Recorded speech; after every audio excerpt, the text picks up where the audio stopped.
Hello. Are you listening? Yes sir. Okay. उस पर आपको याद है लास्ट टाइम हमने कौन सा प्रोग्राम किया था सूडो कोड में? ये वाला किया था हमने। हाँ सर, ये वाला नहीं किया था। तो ठीक है। हमने इफ कंडीशन प्रोग्राम शुरू किए कर दिए थे ना, इफ वाले प्रोग्राम।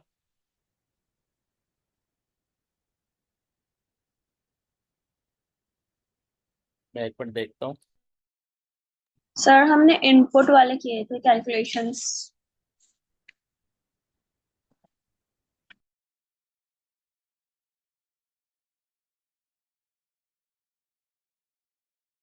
अच्छा ठीक है, इफ कंडीशन वाले तो नहीं किए थे ना हमने। नो। ठीक है, तो फिर अब इफ कंडीशन के मैं शुरू करवा रहा हूँ। हारून, आपने किए हुए सूडो कोड पहले? Yes sir. तो लास्ट टाइम हमने ये बगैर इफ कंडीशन के प्रोग्राम किए थे। ठीक है। तो आज हम इफ कंडीशन और प्रोग्राम कर लेते हैं। ये यहाँ से शुरू हो रहे हैं। ये देखें, यहाँ पे कह रहा है right an algorithm, write an algorithm that take a marks from a user and output pass if the mark is above 60 and fail if it is below 60। ठीक है। तो इसमें बेसिकली ये बताओ कि कितने वेरिएबल यूज हो रहे हैं।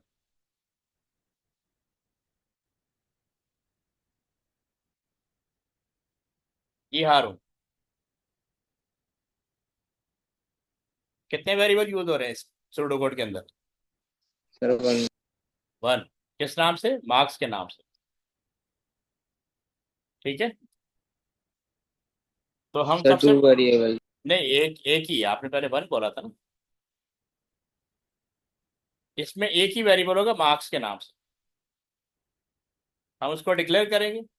Declare marks as integer. ठीक है। ये सबसे पहले आपने उसको डिक्लेयर करना होता है वेरिएबल। ठीक है। फिर हमने ये मैसेज टाइप करना है। मैसेज देना है print enter your marks. User इसके आगे यहाँ पे मार्क्स इनपुट करेगा। इनपुट मार्क्स फर्ज कर लें 45। 45 इनपुट करता है। अब यहाँ पे कंडीशन चेक होगी, if mark greater than 60। 45 greater than 60, ये कंडीशन ट्रू है फॉल्स है?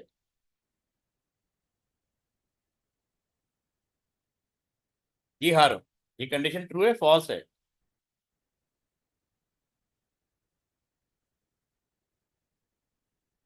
Sir 45 greater than 60, condition true है फॉल्स है?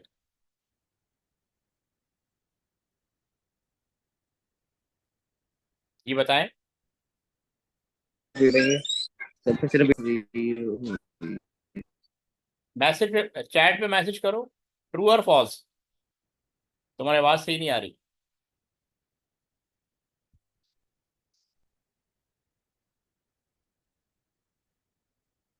चैट पे मैसेज करो। ठीक है। गुड। तो फॉल्स है तो ये कंडीशन रन नहीं होगा, मतलब ये स्टेटमेंट रन नहीं होगा। एल्स पे आ जाए। एल्स पे क्या लिखा हुआ? Output fail. तो स्क्रीन पे फेल लिखा हुआ आ जाए। ठीक है। और अगर मैं यहाँ पे मार्क्स 65 इनपुट करता हूँ, तो वो यहाँ आएगा 65 ग्रेटर देन 60, कंडीशन ट्रू है, तो ये पास को डिस्प्ले कर देगा। ओके। यहाँ तक क्लियर है?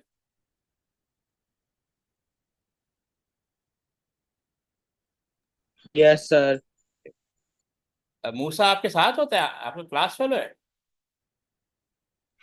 No sir. ओके। तो ये राइट कर लो, फिर वहां आगे बढ़ते हैं।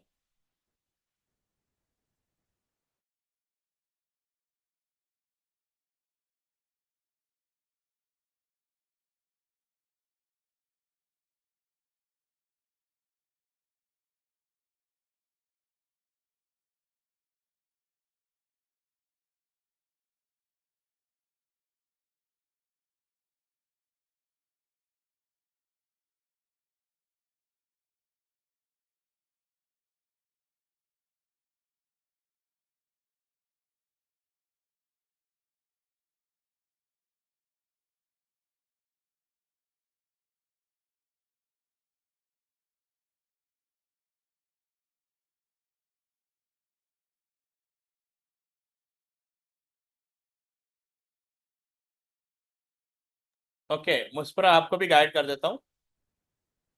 ये है रिक्वायरमेंट। लास्ट टाइम जब हमने प्रोग्राम किए थे वो विदाउट कंडीशन थे, अब हम प्रोग्राम करेंगे विद कंडीशन। ठीक है, अब हम प्रोग्राम करेंगे with condition. Write an algorithm that takes a marks from a user and output pass if the marks is above 60 and fail if it is below 60. ठीक है, write an algorithm that takes a marks from a user and output pass if the marks is above 60 and fail if it is below। अच्छा, आप ये बताएं कितने variable होंगे इसके अंदर? 60 सर। नहीं, वेरिएबल वेरिएबल कितने होंगे? 60 तो मार्क्स है ना, कि हमने कंपेयर करना है कि अगर यूजर के मार्क्स 60 से अबव होंगे तो पास हो जाएगा, 60 से बिलो होंगे तो फेल हो जाएगा। मैं पूछ रहा हूँ इस पूरे प्रॉब्लम में आपको कितने वेरिएबल नजर आ रहे हैं? 2। कौन कौन से?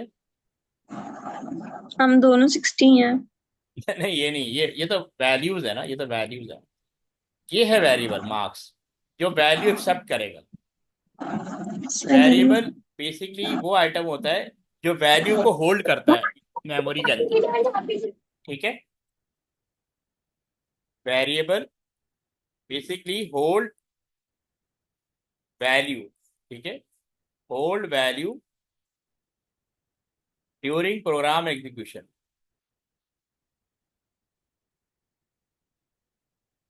During program execution.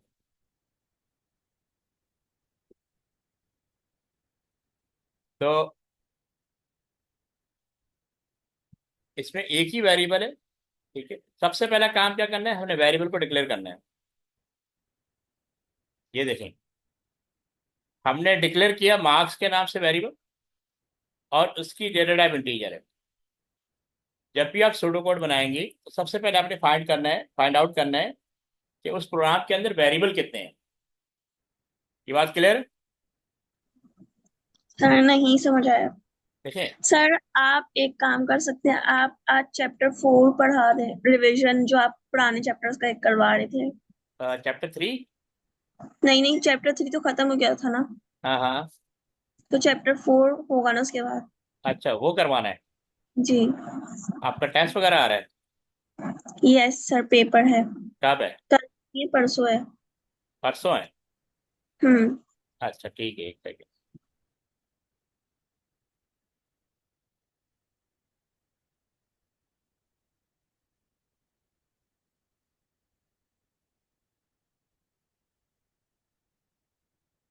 आपका वहाँ पेपर 2 शुरू है? पेपर 2? No sir. अच्छा, तो आप किस क्लास में है, 9th में है 10th में? सर 11 में, लेकिन हमारे टीचर्स नहीं थे तो इसलिए पीछे चल रहे हैं हम लोग। तो 11 तो आपका फाइनल ईयर होता है। Yes sir. अभी तक पेपर 2 ही नहीं शुरू हुआ, नो। तो बड़ा इशू आएगा आप लोगों के साथ। वही तो, और हमारे हफ्ते में है भी एक दिन पीरियड। एक ही पीरियड है? नहीं, एक दिन है, जुम्मे वाले दिन 3 पीरियड है बस। अच्छा, वो 3 लगातार पीरियड कंटिन्यूस? यस। तो ये तो सीक्वेंस सही नहीं इनका, जी। क्योंकि पेपर 2 पे आपको ज्यादा फोकस करना है, पता है? Yes sir. वो ज्यादा हार्डर होता है। अच्छा, सर ये देखें। इसलिए कोचिंग ले रही हूँ। हम्म, इसीलिए मैं ज्यादातर पेपर 2 पे फोकस कर रहा हूँ।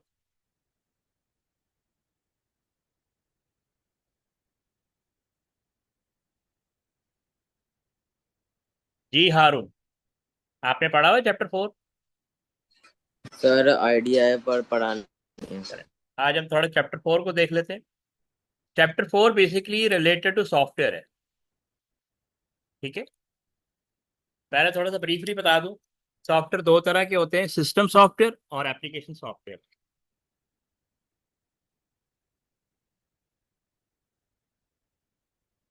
यानी अगर हम सॉफ्टवेयर की बात करें, ये आपको दो कैटेगरीज में मिलेंगे, सिस्टम सॉफ्टवेयर और एप्लीकेशन सॉफ्टवेयर।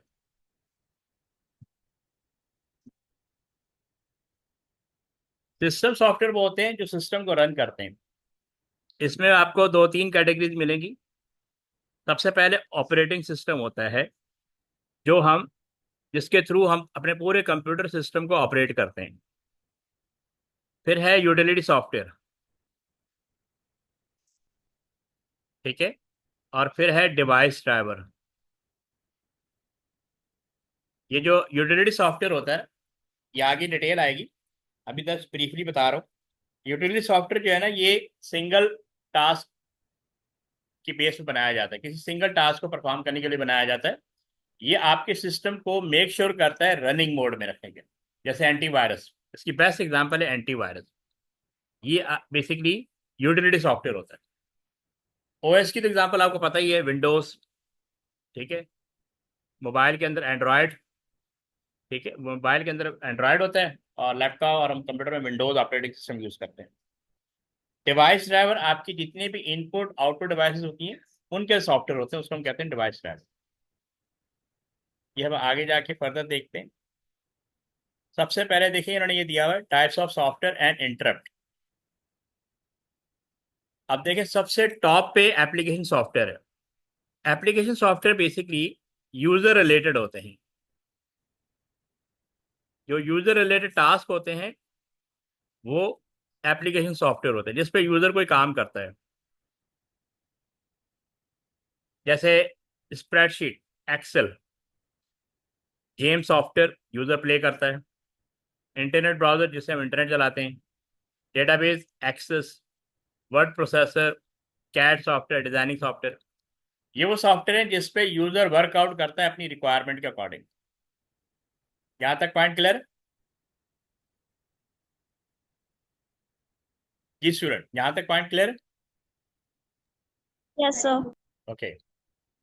उसके बाद ये असल में तीन लेयर बताई गई। फर्स्ट लेयर हार्डवेयर की है, जिसके अंदर आपको सीपीयू, प्रिंटर और हार्ड, इनसे हमने काम लेना होता है। और इनको जो इंस्ट्रक्शन देते हैं ना, वो हमेशा सिस्टम सॉफ्टवेयर के थ्रू देते हैं। जैसे ओएस, ऑपरेटिंग सिस्टम लिखा, ऑपरेटिंग सिस्टम।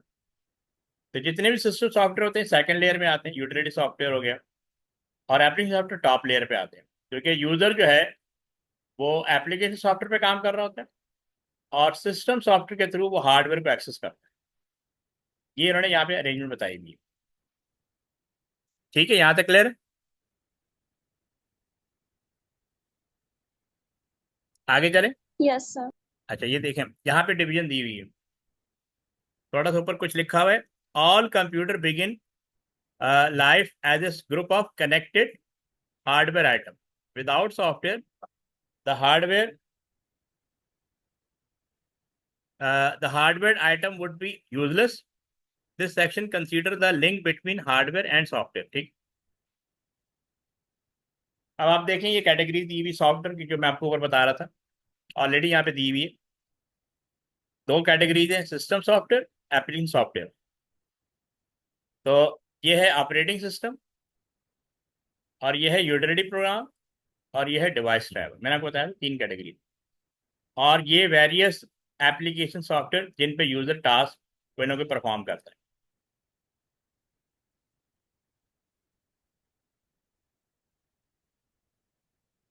अब यहाँ पे ये general feature of system software होते हैं, इनको जरा गो थ्रू करें।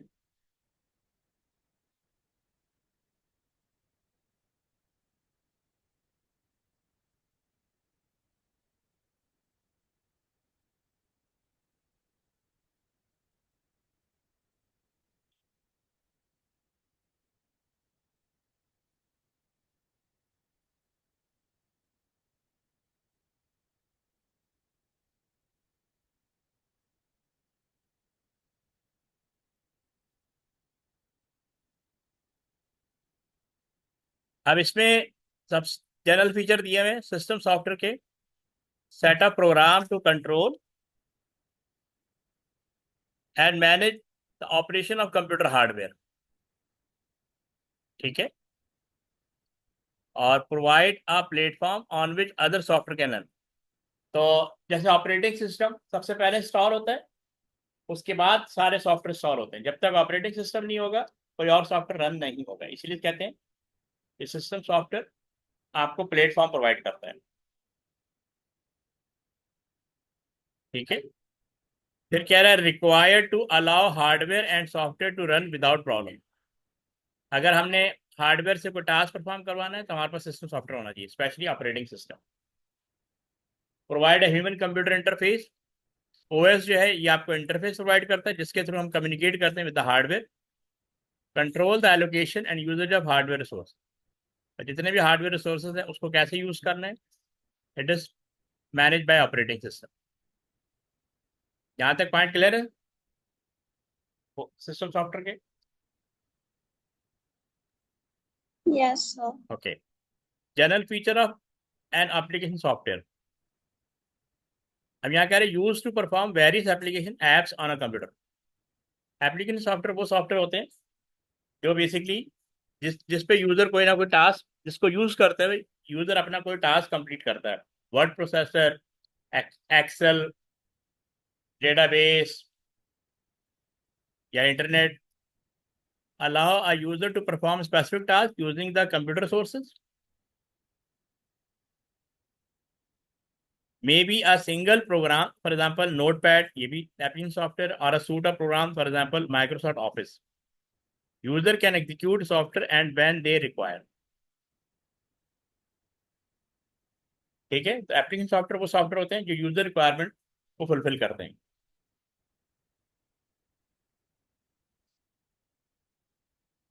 Okay, is this clear?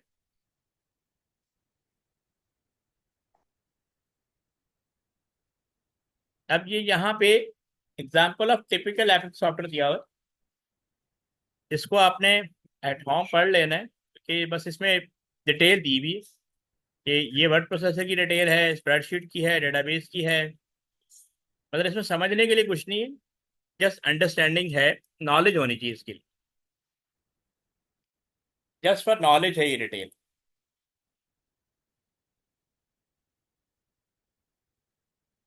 और ये आपको यहाँ पे इन्होंने सिस्टम सॉफ्टवेयर की डिटेल दी हुई। जैसे कंपाइलर पता होना चाहिए। कंपाइलर ट्रांसलेटर होता है जो आपके बनाए गए प्रोग्राम को कन्वर्ट करता है into source code, into binary code. एक दफा इसको पढ़ें जरा, कंपाइलर को जरा गो थ्रू कर लें, फिर मैं फर्दर बताता हूँ। Just go through.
ओके, पढ़ लिया आप लोगों ने?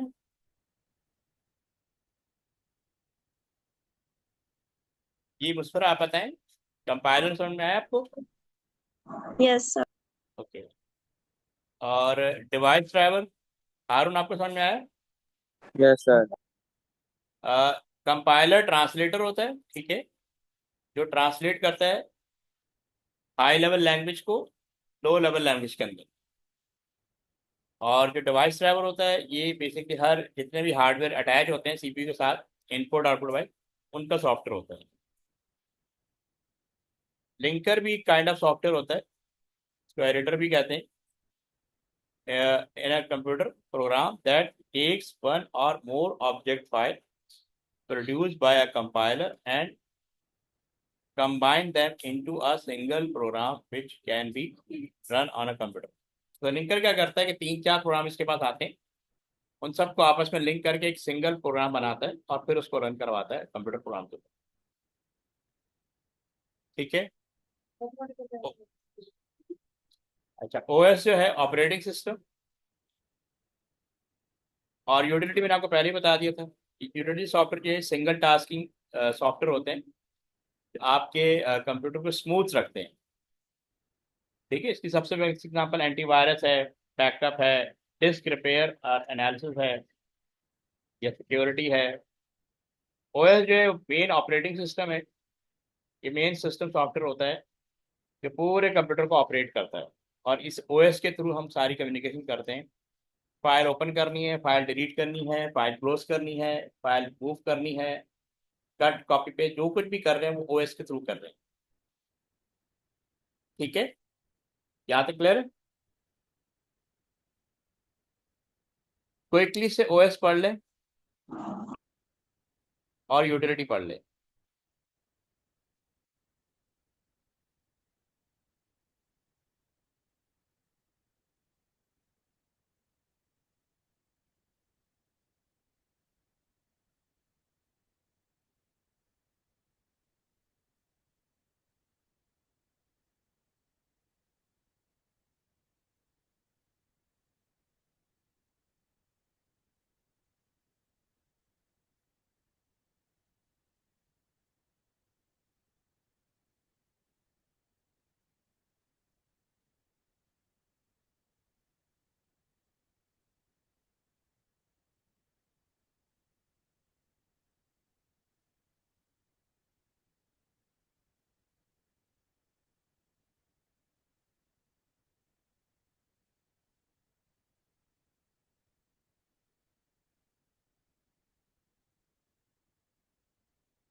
जी, पढ़ लिया आप लोगों ने?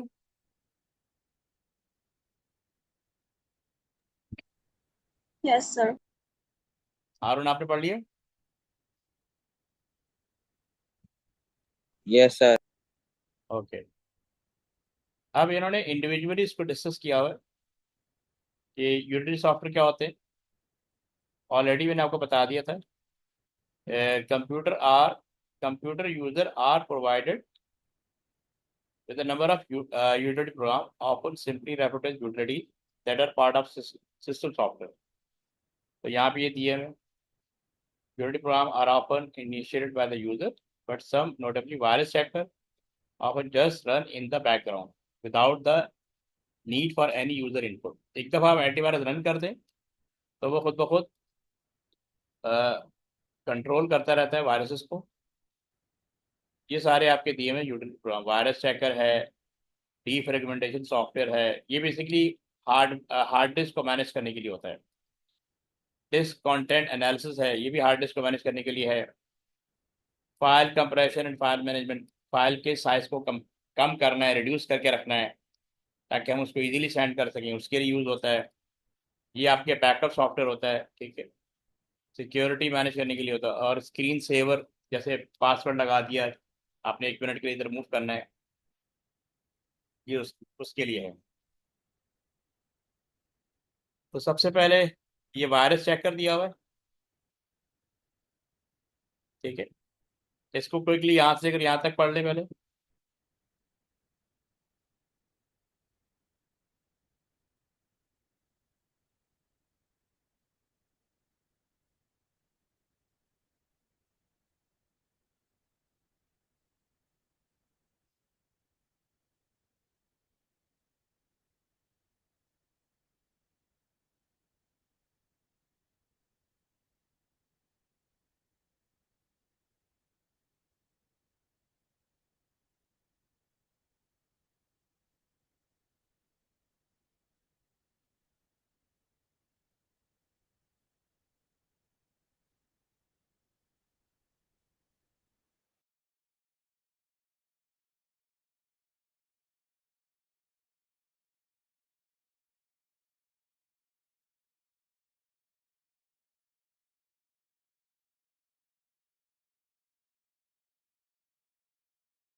ओके, पढ़ लिया आप लोगों ने?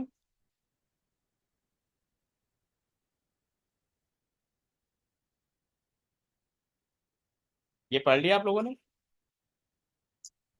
Yes sir. ओके, आपको समझ में आ गया? यस। ओके, अब यहाँ से लेकर यस यहाँ सर। तक गो थ्रू कर लें क्विकली। कोई इशू है तो डिस्कस कर सकते हैं आप।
ओके स्टूडेंट, पढ़ लिया आप लोगों ने?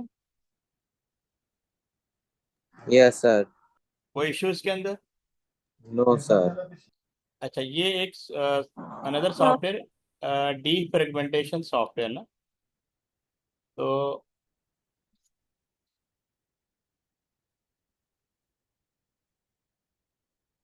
डी फ्रेगमेंटेशन सॉफ्टवेयर ये बेसिकली हार्ड डिस्क मैनेजमेंट के लिए होता है। तो इसमें क्या होता है कि हार्ड डिस्क के अंदर डिस्क होती है। ये डिस्क डिवाइडेड होती है नंबर ऑफ सर्कल्स, जिसको हम ट्रैक कहते हैं ना। ये ट्रैक लिखा हुआ है, और ये ट्रैक फर्दर डिवाइड हो जाता है सेक्टर के अंदर। तो ये जो आपको पाई शेप नजर आ रही, दैट इज द सेक्टर। ठीक है, ये जो सर्किल है ये ट्रैक्स है, और ट्रैक को डिवाइड किया जाता है इनटू सेक्टर। अब ये जो एरिया है ये सेक्टर है, और सेक्टर होल्ड द डेटा। अब वो कहता है कि अब होता क्या है, ऑपरेटिंग सिस्टम को ऑपरेटिंग सिस्टम आपकी पूरी फाइल को ब्रेकअप कर देता है डिफरेंट पार्ट्स के अंदर, और उन फाइल्स को डिफरेंट डिफरेंट सेक्टर में स्टोर कर देता है। तो जब वो रीड करने जाता है फाइल को, उस टाइम पे उसको पहले ट्रैक फाइंड करेगा, फिर सेक्टर फाइंड करेगा, फिर उस फाइल को ट्रांसफर, उस पार्ट के एक पार्ट को ट्रांसफर करेगा रैम के अंदर। इसके अंदर क्या होता है, उसको टाइम लग जाता है। इसका एक हल ये है कि यानी फाइल आपकी फ्रेगमेंटेड हो जाती है। फाइल जब फाइल सेव करता है ना, तो वो फ्रेगमेंटेड हो जाती है। फ्रेगमेंटेड का मतलब होता है your file is stored in different parts. तो हम क्या करते हैं, हम इसको डी फ्रेगमेंट करना चाह रहे हैं। डी फ्रेगमेंट का मतलब कि जितने भी एम्प्टी सेक्टर हैं उनको क्लोजर कर दिया जाए, एक दूसरे का नेबर बना दिया जाए, ताकि फाइल एक ही जगह पे सेव हो। तो इस प्रोसेस को कहते हैं डी फ्रेगमेंटेशन। ये कह रहे हैं as a hard disk become full, blocks used for file will become scattered all over the disk surface. Scattered मतलब fragmented in potentially different sector and track as well as different surfaces. इससे क्या होता है, read time increase हो जाता है। तो this will happen because file will become deleted and partially deleted, extended and so on over time. इसके पीछे वो रीजन बता रहे हैं। The consequence of this is slower down access time, यानी फाइल को एक्सेस करने का टाइम बहुत स्लो हो जाता है। The hard disk read-write head will now require several movements just to find and retrieve the data making up the required file. यानी कोई फाइल किसी और किसी एक सरफेस पे है, उसका बाकी पार्ट दूसरी सरफेस पे है, डिफरेंट ट्रैक्स पे है, डिफरेंट सेक्टर पे है। तो इसका सोल्यूशन क्या है, फाइल को डी फ्रेगमेंटेड कर दिया जाए, यानी पूरी हार्ड डिस्क को डी फ्रेगमेंटेड कर दिया जाए। डी फ्रेगमेंट का मतलब होता है कि रीअरेंज ऑफ सेक्टर। सेक्टर को इस तरह अरेंज किया जाए कि जितने भी खाली सेक्टर वो एक ही जगह पे आ जाए, और फाइल को उन या कह रहे ग्रुप ऑफ सेक्टर बना दिया जाए, और इसको हम कहते हैं cluster. It would obviously be advantageous if file could be stored contiguous. Contiguous कहते हैं जुड़ा हुआ होना, नेक्स्ट टू ईच अदर लिखा हुआ। Sector considerably reducing hard disk head movement. इससे क्या होता है, हार्ड डिस्क की जो हेड मूवमेंट है वो कम से कम होगी। Note that due to the different operation of SSD when accessing data, this is not a problem when using solid state drive. अब ये इशू सॉलिड स्टेट डिवाइस के अंदर रिजॉल्व हो गया, क्योंकि उसके अंदर मूविंग पार्ट कोई नहीं होता, लेकिन हार्ड डिस्क में होता है। तो still hard disk we are using, इसलिए ये इशू अभी रहेगा। ये इन्होंने पूरा एक टेक्निकल बताया हुआ है कि किस सेक्टर पे है किस पे नहीं है, इसको छोड़ देते हैं।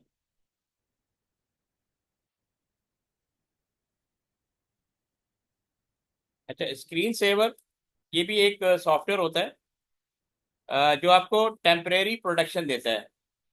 यानी आपने 1-2 मिनट के लिए उठ के जाना है, आप चाहते हैं कि मेरे पीछे कोई कंप्यूटर को व्यू ना कर सके, तो आप स्क्रीन सेवर पासवर्ड लगा देते हैं। ठीक है, आपकी स्क्रीन पे पासवर्ड लग जाता है। तो screen saver are program that supply moving all that supply moving and still image on the monitor screen after a period of inactivity by the computer. या स्क्रीन खुद ब खुद स्क्रीन सेवर पे चली जाएगी। एक तो एनर्जी बचेगी, दूसरा आपने पासवर्ड लगाया होगा। ठीक है, they were originally developed to protect older CRT cathode ray tube monitor which would suffer from phosphor burn if the same screen image remain for any length of time। अच्छा, अब ये होता नहीं है, अब इसकी ज़रूरत ही नहीं होती, हम विंडो का पासवर्ड लगा के चले जाते हैं, क्योंकि ये ओल्ड जो सीआरटी मॉनिटर थे उनमें ये ज़्यादातर इशू था कि उसको वो अ, जो बर्निंग एक्टिविटी होती है उसको कोल्ड कर देती, यानी स्क्रीन की जो एनर्जी थी वो यूज़ नहीं होती थी एट द टाइम। अगर with the modern LCD OLED screen this problem no longer exists, so consequently screensaver are now mostly just a way of customizing a device। However, many screensaver are also used for as part of computer security system, यानी ये थोड़ी देर के लिए protect करने के लिए होता है। ठीक है, यहाँ तक क्लियर?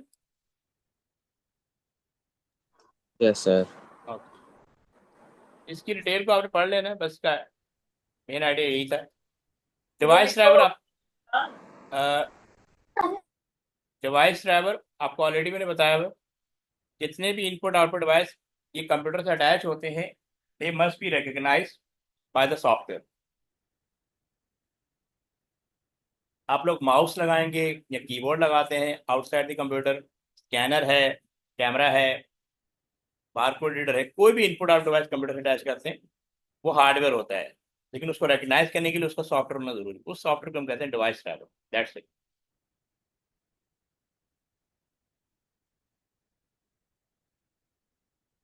ठीक है,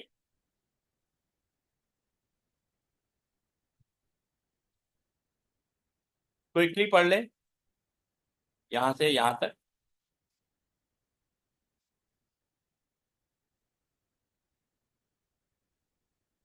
पहले यहाँ से लेकर यहाँ तक पढ़ लें।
जी, पढ़ लिया आप लोगों ने? Yes sir. उस पर आपने पढ़ लिया?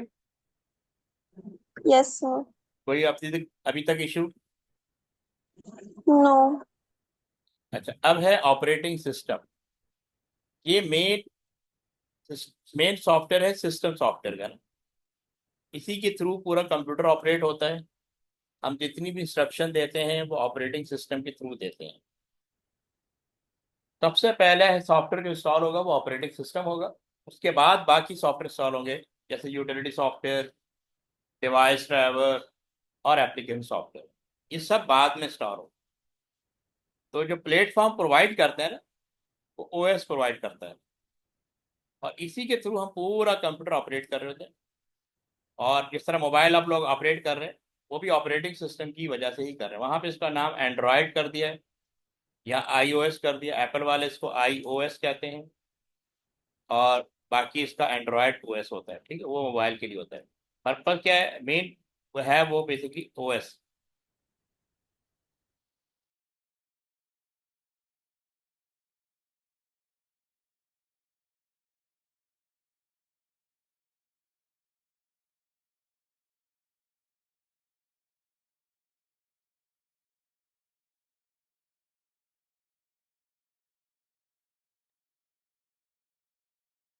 ठीक है, इसके बारे में आइडिया हो गया ओएस क्या करता है।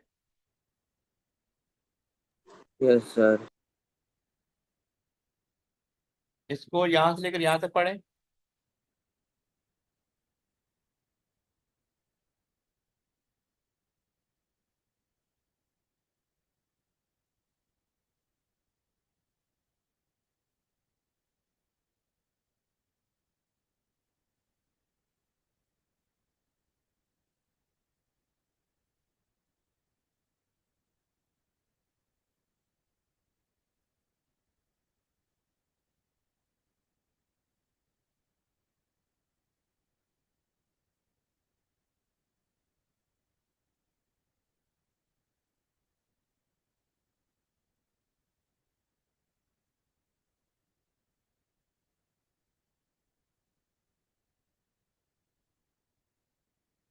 सर पढ़ लिया है। कोई इश्यू इसके अंदर? Yes sir. ठीक है, ब्रीफली एक्सप्लेन करोगे क्या पढ़ा आपने, क्या समझा? सारे समझाया गया कि जो ऑपरेटिंग सिस्टम होता है वो हर हर कंप्यूटर के साथ लगा होता है। इससे फायदा ये होता है कि ये यूजर्स को अलाउ करता है कम्युनिकेट कंप्यूटर सिस्टम से कम्युनिकेट करने के लिए और फंक्शन करेक्टली करने के लिए। और एक ऑपरेटिंग सिस्टम एनवायरनमेंट भी प्रोवाइड कर जिसमें एप्लीकेशन भी रन हो सकते हैं और एक इंटरफेस भी हो सकता है ह्यूमन और कंप्यूटर के बीच। उस पर आप बताएं क्या समझ में आया।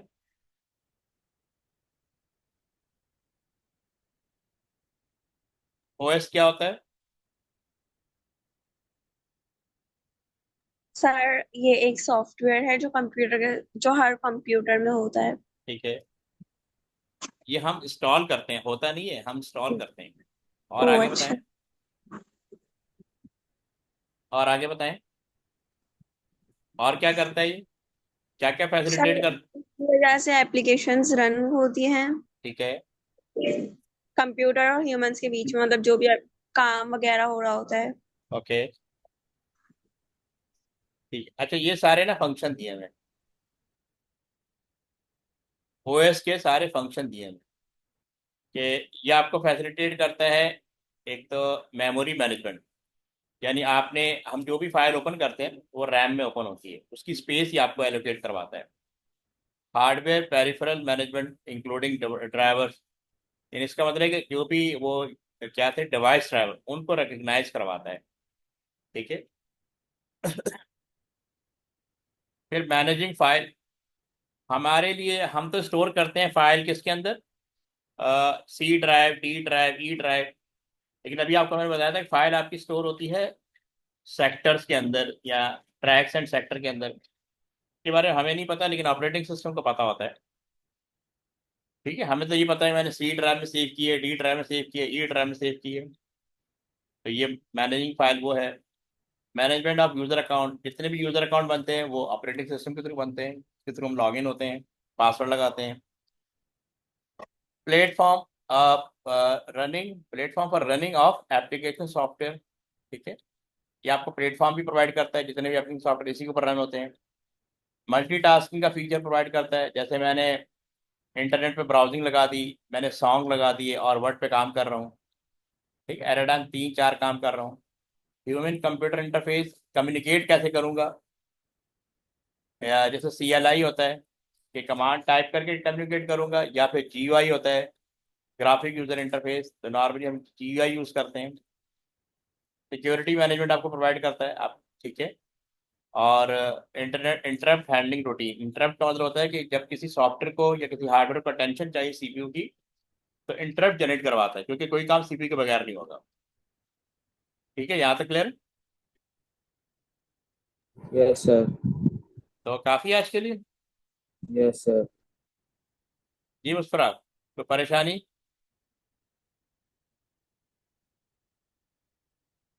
No sir. आप क्लियर है? यस। बाकी हम इंशाल्लाह कल देख लेंगे। Okay sir. ओके, अल्लाह हाफिज।